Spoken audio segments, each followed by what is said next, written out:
All right, so for those of you online, I made an announcement in class that if you watch tonight's debate and write something up for me, you can get 2 points extra credit. This also applies for the other two presidential debates. So if you watch tonight's debate and you write something up, you can get extra credit. Okay, all right, so we're going to discuss the big bad media today, right? We're going to talk about types of media, issues with media, and if we have time, a little bit about kind of the contentiousness around media today. All right, so our media is protected because of the First Amendment, right? The First Amendment guarantees freedom of the press. So newspapers, magazines, online websites are protected by the First Amendment. And we need the media for a couple of reasons. They let us know what's going on. They give us a forum for debates. And they serve as a watchdog, right? They let us know what our leaders are doing. So we need the media to be informed, to know what's happening in the polls, or what's happening with the Supreme Court nomination, healthcare, and so on. And the media is needed to prevent corruption. It was two journalists at the Washington Post who broke the Watergate scandal, who led to President Nixon having to resign office. So when the media works properly, we can hold our leaders accountable. We can say, hey, we're not okay with this. And of course, the New York Times recently published information about President Trump's tax returns, saying that he didn't pay taxes for most of 2000 to 2015, and what he did pay in taxes was about $750. They also showed that he is not as wealthy as he is claiming to be, that he actually owes a significant amount of money. And on the one hand, that may not make a difference to a lot of voters. On the other hand, we should know what's going on with our political leadership. We should know if they're telling the truth or not.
They've already said tonight's debate, of course, is going to be a little different. The candidates can't shake hands, obviously. Once they're on the stage, President Trump, former Vice President Biden, and the moderator are not going to have to wear their masks. So they're going to be enforcing social distancing. There's only going to be about 70 people in the audience, all of whom have to be scanned for fevers and have to wear a mask. So very different debate tonight. All right, so one common type of media is the traditional media, right? Your newspapers, your magazines, the New York Times, the Wall Street Journal, the Washington Post, and so on. Also, radio and television, Fox News, CNN, NPR, and so on. But we are seeing less reliance on traditional media. Most people no longer subscribe to a newspaper. Most people, if they read a magazine, maybe they pick it up in the airport. They don't necessarily subscribe to newspapers or magazines anymore. Most of us get our news online. We go on and we read the NewYorkTimes.com or Washington Journal online, Facebook, Twitter, and so on. So traditional media still exists, but it's not as big as it used to be.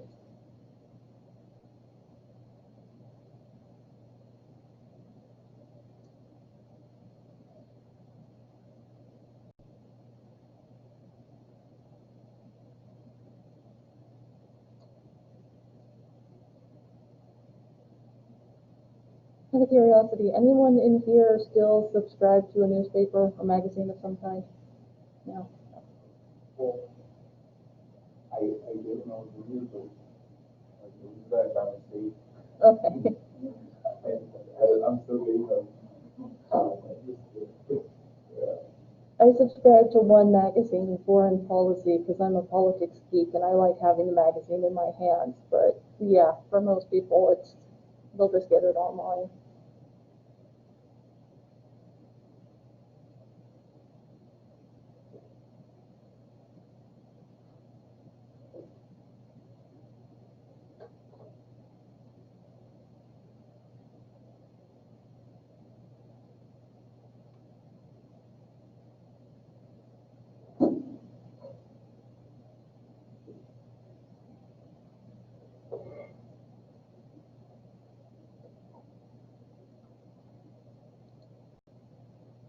All right, so newspapers still exist, and newspapers are important for the political elite.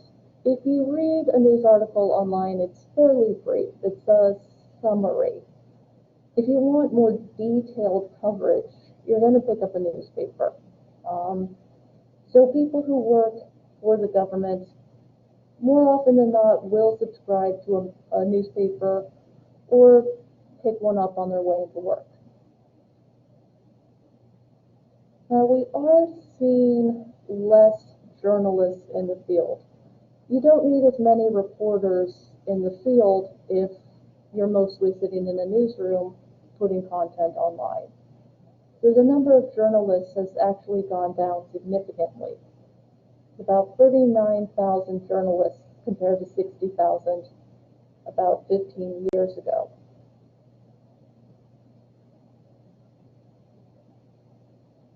So to deal with this downturn in terms of subscriptions, some newspapers have come up with what they call the metered model. The New York Times gives you 4 free articles each month, and if you want to read more, you have to buy a digital subscription. So if you're someone who's constantly reading the New York Times, it's to your advantage to buy a digital subscription. And they ended up with a little over 2 million paid subscribers in 2016. So if newspapers are smart, and most of them are, they switch to this, you only get so many free articles, and then you have to pay for it. That way you still have subscribers, even if it's just to the online version. But what this translates into, unfortunately, is a lack of comprehensive coverage. The media didn't really do a good enough job of scrutinizing Trump University, right, the bankruptcies, some of the issues with Hillary Clinton. So they weren't as heavily scrutinized as they used to be. We didn't see as much coverage of things than we had in previous elections. And you do have to wonder if that infamous grab them by the you-know-what tape would have come out sooner if we'd actually had more journalists in the field.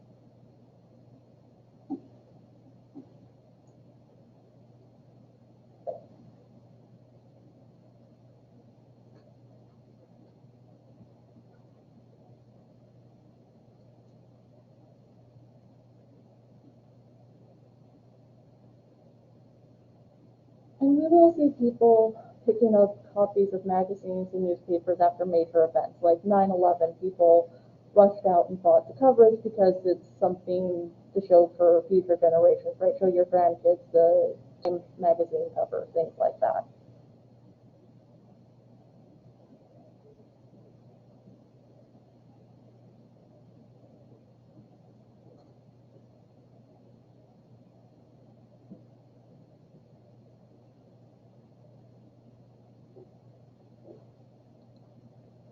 Okay, so with broadcast media, we've seen the rise of headline news, right? A very brief summary, a quote, and then it's on to the next topic. Joe Biden made a campaign stop in Michigan. Keeping up with the Kardashians is ending next season, right? You just move from one topic to the next with no real in-depth coverage. And we do have 24-hour news panels, CNN, Fox News, MSNBC, but a lot of it's recycled content. There's very little new content that you see. It's mostly a regurgitation of what happened that day. And the same thing playing over and over and over. And you don't get as much substance. In 2016, Marco Rubio made the same statement criticizing Obama 4 times in one debate, and the media ran that clip and started calling him Robot Rubio, which is funny on the one hand, but on the other hand, it takes away from what he was trying to say. So you lose that in-depth understanding of the news. There are also radio shows, Rush Limbaugh, Sean Hannity. NPR is pretty popular. It's fairly neutral in its approach. So for people who want their news without potential bias, NPR is kind of a go-to source. There's also, of course, podcasts. NPR does podcasts on things like true crime, healthcare, things like that get people interested. You get comedy shows with political content, The Daily Show, Stephen Colbert, and others presenting the news in a way that's kind of funny but also reaches people.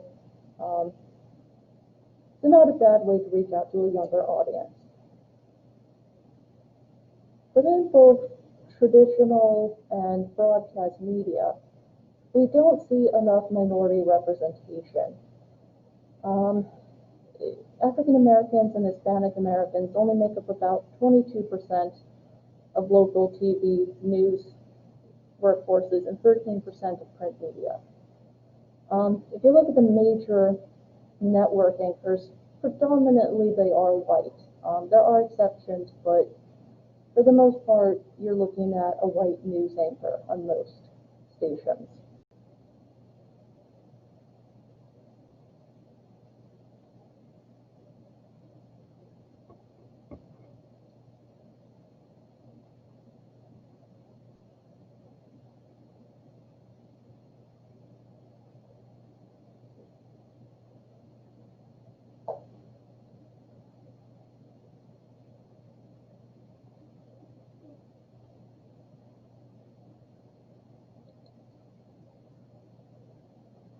Okay. Here's, in my opinion, what is one of the biggest problems with media today. It's largely owned by large corporations, Disney, Rupert Murdoch owning hundreds of newspapers and television stations. More than 3/4 of newspapers owned by large corporations. And if you look at it, it does make it harder for us to get a variety of information. We've got 500 TV stations affiliated with NBC, CBS, Fox, sorry, NBC, CBS, Fox, and ABC. You're not getting a lot of variety. You're going to see the same content at the beginning of the news, and it's only really going to differ at the local level. So you could be watching the news in McAllen and also be watching the news in Tucson and get largely the same information. We don't see that independent local ownership that we used to see. And this is because of the 1996 Telecommunications Act. Essentially, it allowed for monopolies. It allowed for huge conglomerates. Disney owns ABC, ABC Family. They just started Disney Plus, right? They're getting into the streaming content. So most of the media is not truly independent anymore. They're beholden to companies like Sinclair, Time Warner, Fox, Disney, and so on.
All right, so most of us have switched to online media. 78% of people under the age of 50 get their news from social media. Instagram, Facebook, Twitter, TikTok, although not as much, posts that you find online. And so what we're seeing is what they call a digital citizen.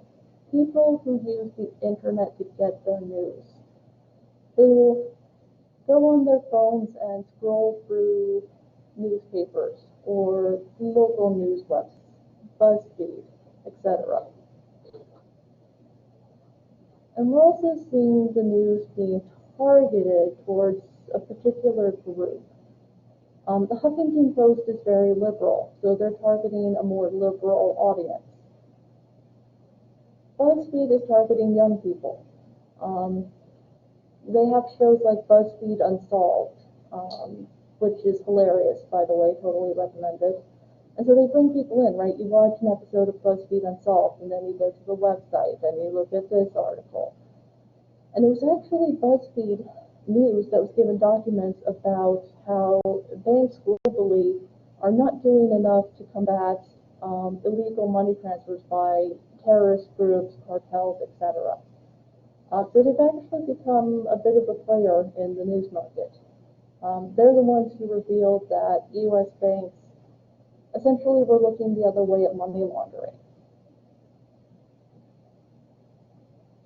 In terms of social media, there's about 2.2 billion Facebook users globally and 214 million Americans using Facebook.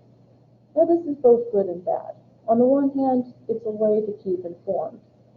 On the other hand, Facebook, admittedly, is not doing enough to stop false information from being posted. They're not doing enough in terms of fact-checking. They've said that they're working on that, but it's still a problem. Honestly, I wouldn't trust most of what you see on Facebook. If someone posts something like, you can no longer post religious things on Facebook, no.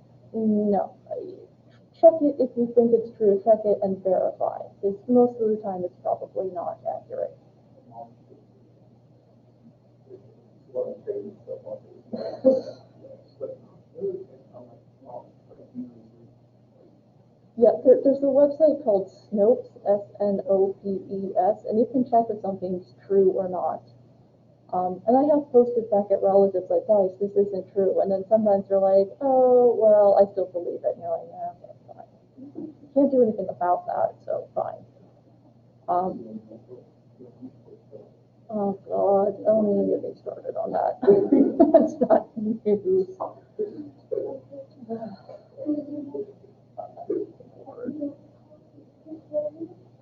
And of course, with digital media, we can filter it out and get the news from whatever lens we want. We can go on Breitbart or Occupy Democrats or, filter out the news we don't want to see.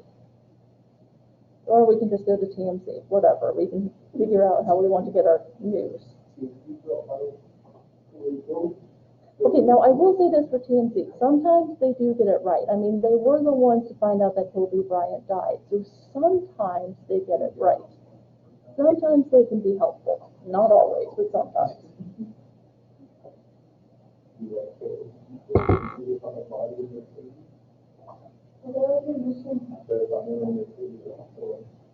Yeah, there was a body found in Mercedes and Mission.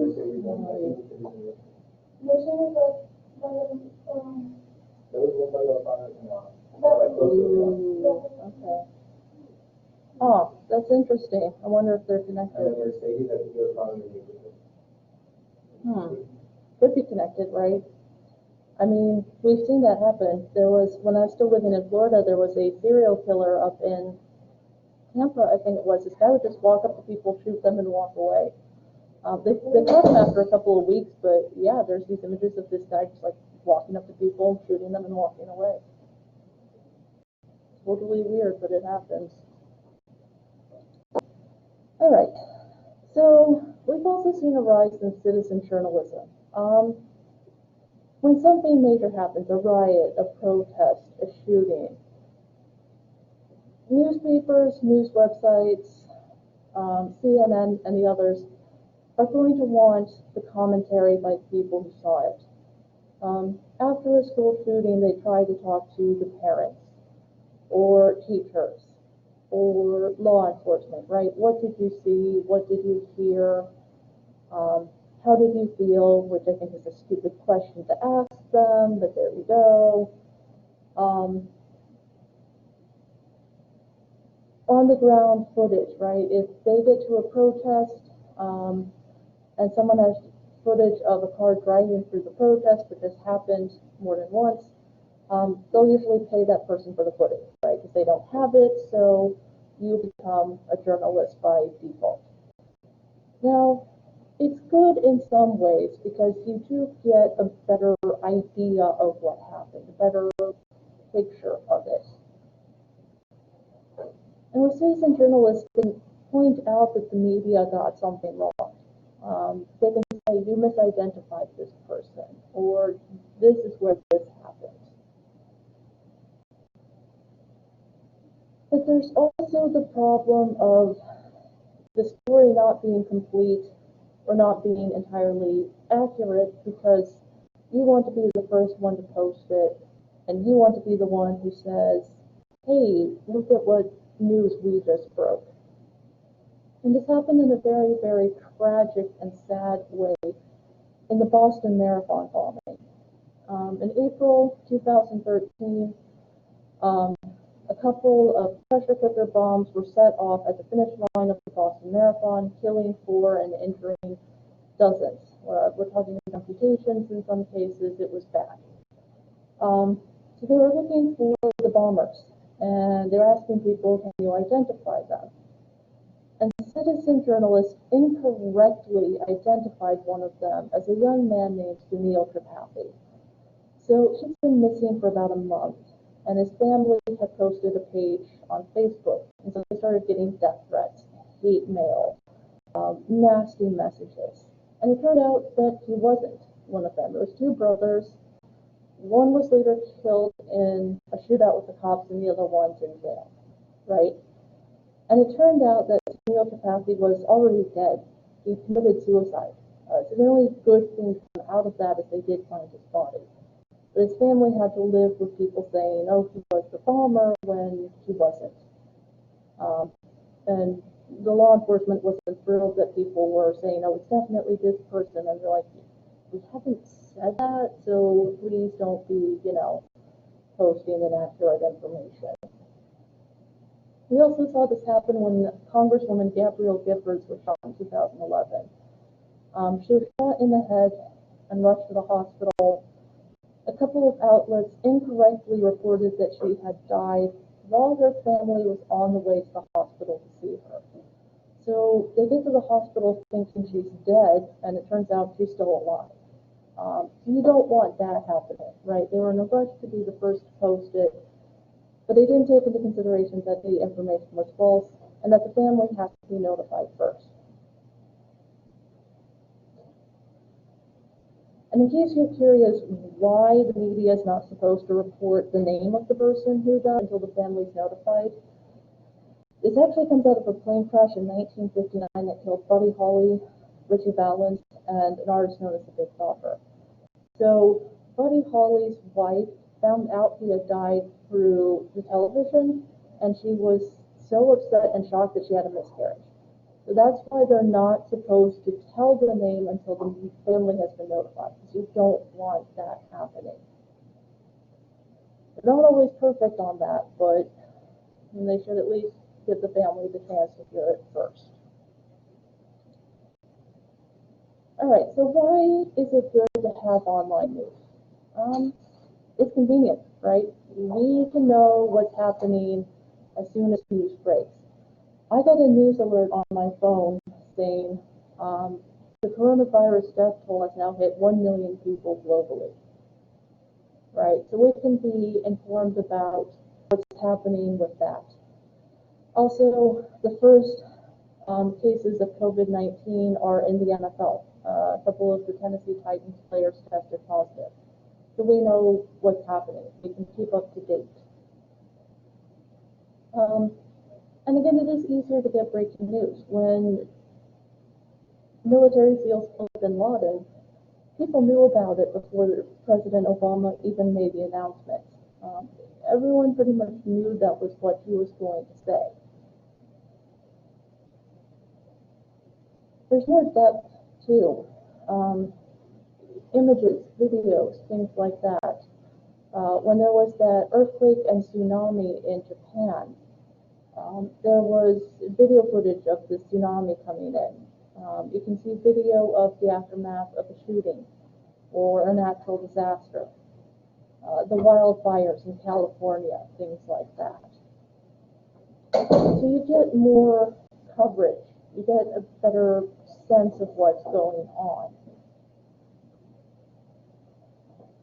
And there is more diversity. You can get your news from all over the world. One of the best news sources, in my opinion, is the BBC. It's British, and they do a lot of international news. And you can get it in about 50 or 60 different languages. You can get Spanish, French, Kenya, Rwanda, etc. You can find out what's going on in the Middle East with Al Jazeera. You can read a newspaper from China, Hong Kong, Sudan, etc. It's easier to know what's going on around the world as well.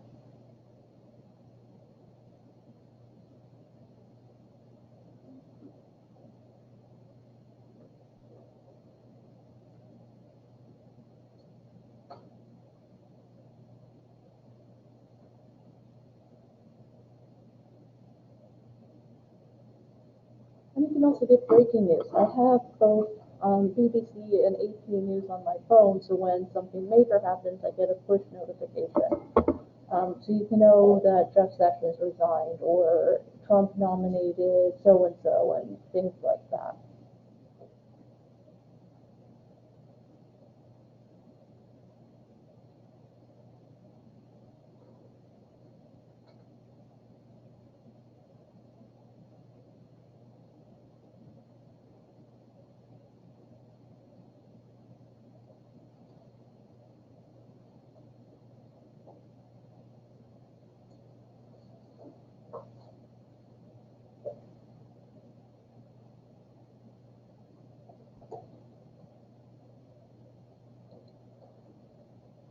But there's always going to be drawbacks.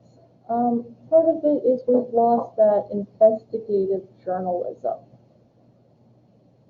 You want to have a newspaper or a website, you have to make money. How do you make money? Through ads.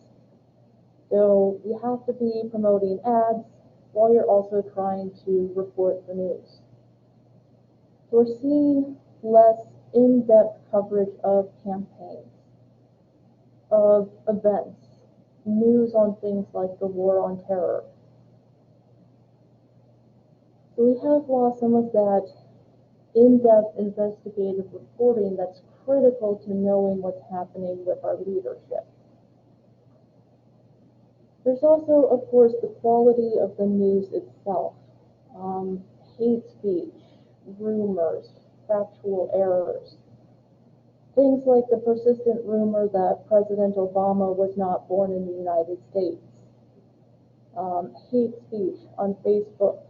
The shooter at the mosque in New Zealand live streaming the shooting on Facebook. Things like that are obviously going to be a bit of a problem.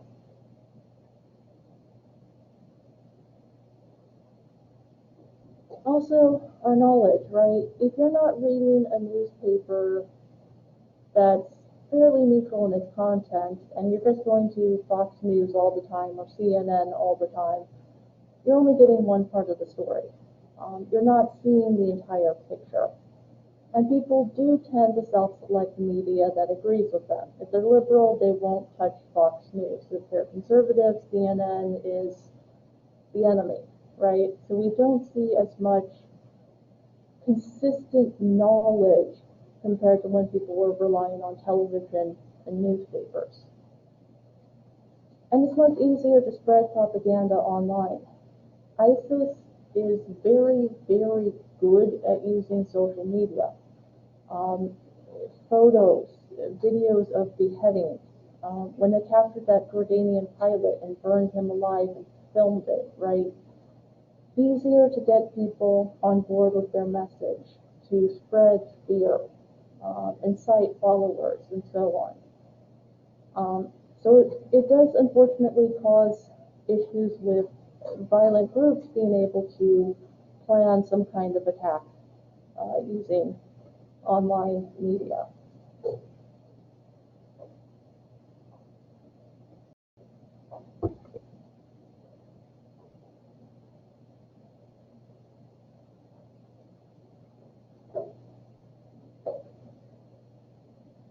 And Facebook is actually being sued by the families of the two men who were killed in Kenosha by the 17-year-old. They're arguing that he was inspired because of a right-wing group on Facebook that said we should go out and shoot protesters. Let's meet up, let's do this. And so they're saying Facebook is not doing enough to stop that kind of speech, to prevent groups from organizing and carrying out violence. Whether or not they'll actually get anywhere, who knows? But they are going after them in court.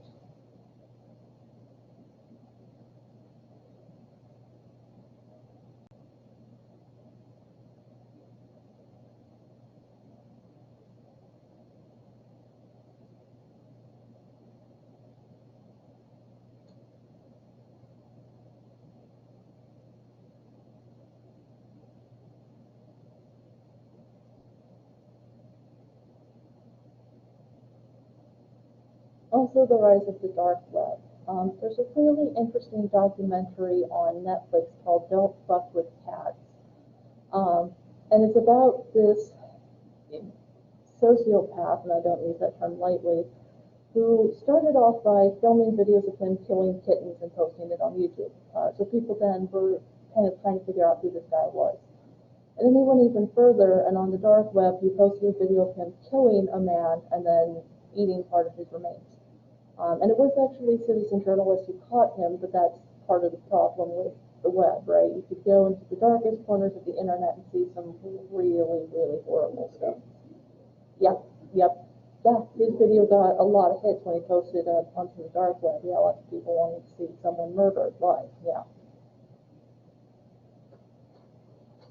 Also things like revenge porn, which is extremely problematic as well. Okay, so good or bad, the media does have an influence on us. And media can be helpful. The TV news showing the civil rights protesters being attacked with water cannons, beaten, having dogs set on them, caused outrage in the North, got Northern whites on board with the civil rights movement, helped push for President Johnson to get the Civil Rights Act of 1964 passed. So it was partly because of television that Johnson was able to get anywhere on civil rights. And again, with Watergate, um, Woodward and Bernstein getting a confidential source who revealed the abuses of power by President Nixon, forcing him to resign. That was the media working the way it's supposed to. Forcing a corrupt president out of office, right? Not allowing him to continue to abuse his powers. On the other hand, media in the U.S. wasn't exactly impartial when it came to discussing the cause of going to war in Iraq. U.S. media was constantly saying Saddam Hussein has weapons of mass destruction, we have to go after him. International news was saying there's no proof, the inspectors can't find anything, he's not a threat. The people who got their news about Iraq from domestic sources tended to support the war. People who looked at international news said, this doesn't seem right. And then, of course, it came out later that the government had lied about the supposed weapons of mass destruction. But by that point, of course, it was too late. We are already in Iraq. There's also valid criticism that the media is biased towards liberals or conservatives. You get people saying Fox News is right-wing propaganda, CNN is liberal, whatever. And there is some validity to that. There are news sources that are clearly conservative and clearly liberal. And there is the criticism of the quote fake news, right? You hear President Trump saying that a lot. Yeah, there is sometimes news that isn't accurate, but a New York Times article is more likely than not to be accurate. They're not going to knowingly publish something that's false. So this is a relatively new charge against the media, and it's a little bit scary because it's not great if we're saying the media is a bunch of liars. We gotta be able to trust the media at least a little bit.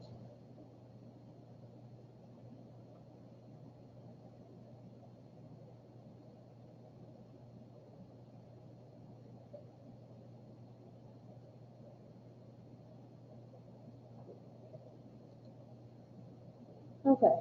The other problem we have is how does the media frame their discussion? Sometimes they don't talk about a particular issue.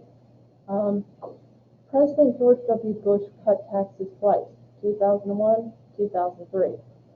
Not discussed much in the media, but it did cause issues with the national deficit. There was some discussion of the problems with the housing market, but it wasn't really thoroughly discussed until it collapsed in 2008. So sometimes the news just isn't covering a topic, not giving it the coverage that they should.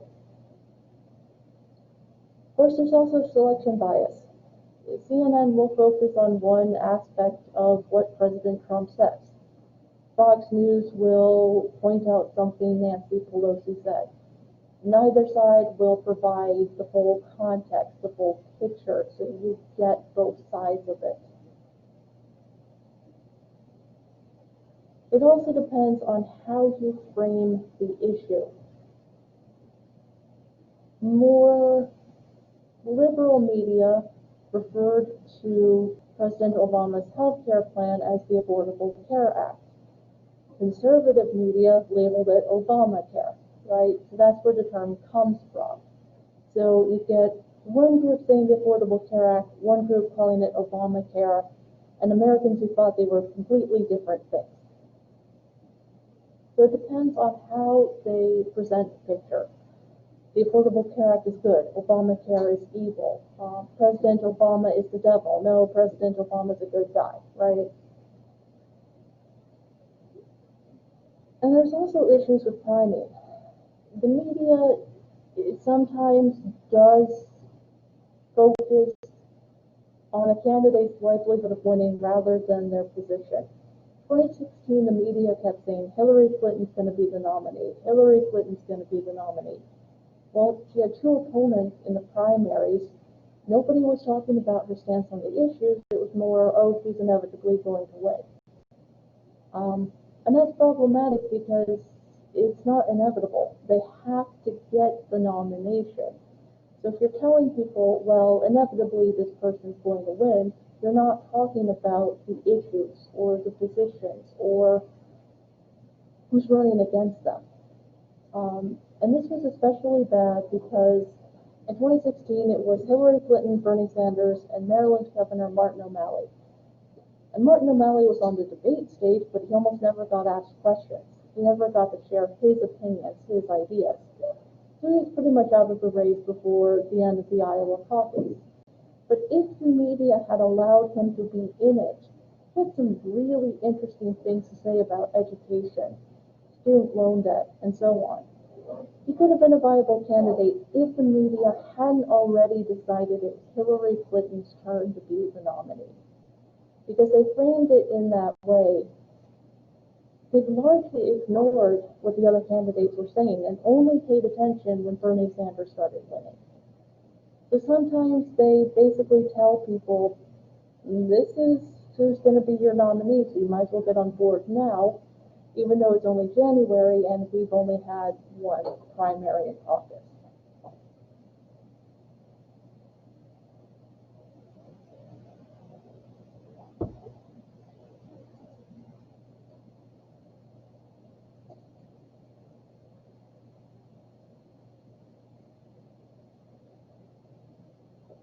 Also focusing on things like how a female candidate is dressed, like the criticism of Hillary Clinton and her pantsuits versus what's her stance on healthcare, immigration, and so on.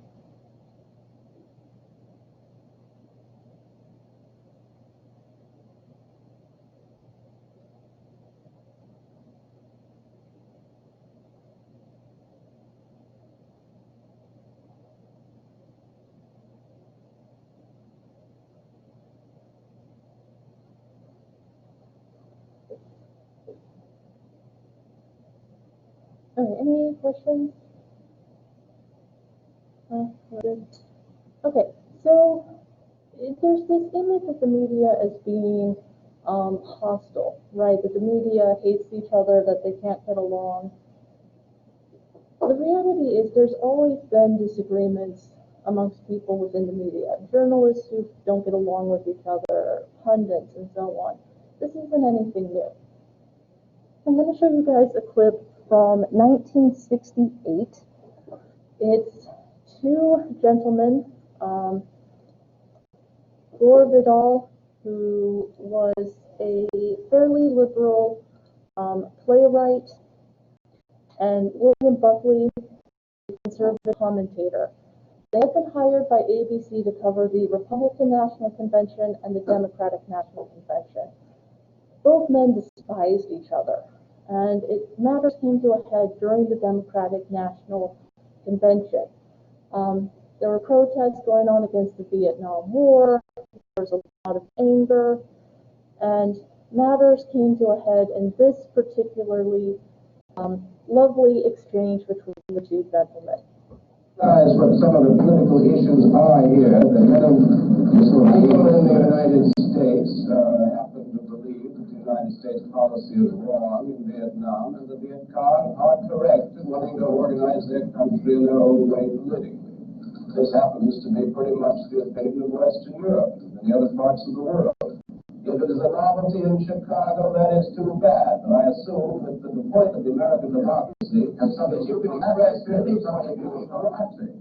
Some people were thrown accident, and the answer is that they were well treated by people who ostracized them, and I'm for ostracizing people who egg on other people to shoot American Marines and American soldiers. I don't, as far as I know, you have an organization, crypto Nazi I can think of is yourself. Failing that. That's I would only say that all names have. Now listen, you go right on the crypto Nazi. Let's stop you in the goddamn face. Let's stay plastic. General Bill. Now let me go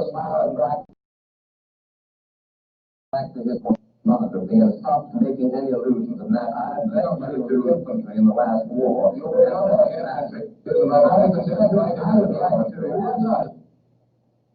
Democrats have the most. So, in case you couldn't quite catch what was happening there, Gore Vidal called William Buckley a crypto-Nazi. Buckley responded by saying two things you can't say on television in 1968. He calls Gore Vidal a queer. Gore Vidal was gay, but it wasn't something that was openly discussed. And then he threatened to sock him in the goddamn jaw, which you also can't say on television in 1968. So after that exchange happened, William Buckley never really got over it. He couldn't believe he'd lost his temper in such an obvious way, that Gore Vidal had managed to basically push him over the edge. And the two men ended up hating each other for the rest of their lives. William Buckley died first, and so Gore Vidal wrote a piece, and he ended it writing, "Rest in peace in hell, William Buckley." So if anyone tries to tell you media hostility is something new, it's been around since the beginning of television. This kind of ugliness is nothing brand new. It's always been there. And there's a really good documentary about the whole thing with Buckley and Vidal called The Best of Enemies. If you're interested in learning how they got to that point, it was pretty contentious. Alright, so out of curiosity, quick show of hands, how many of you read, watch, look at CNN at all, or on a regular basis? Fox News? Not anymore.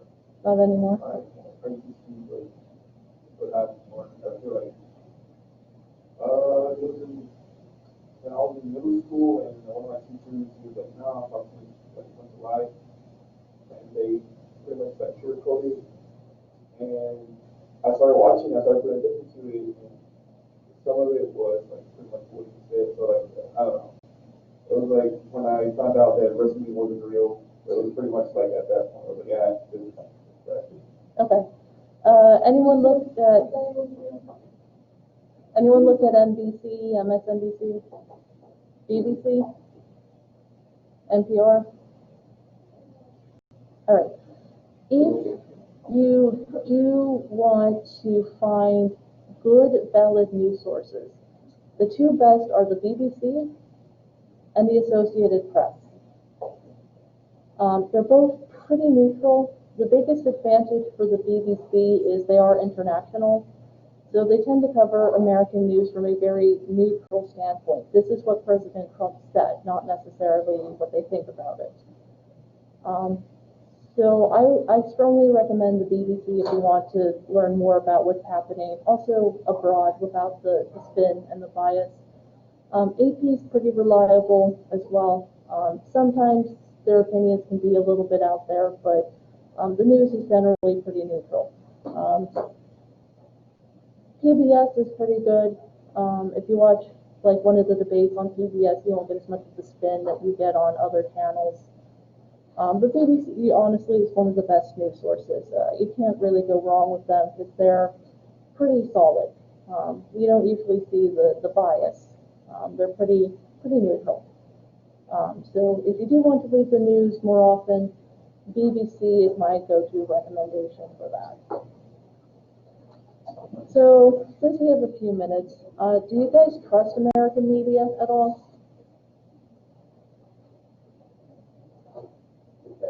Depends. Okay. Okay. But like I really have to like do my research now, like especially like after all this, right? Sometimes like comes up and I have to do my I have to like search different and then maybe then I'll be okay. Yeah, I guess that means no, right? Since I have to research this anymore. yeah, yeah. You read something and you're like, this doesn't quite seem right, so you go to another site and try to find the same thing, yeah. I pretty much go like at least 3 sites, and then if they're pretty much all say about things, then I'm okay. Okay, so you do the research, you don't just blindly trust I what they're saying. especially like trying to put my mom to things that she's. I am pretty sure there's more like my mom where they see something and they panic over it and it's not even true. So, Yeah. Yeah.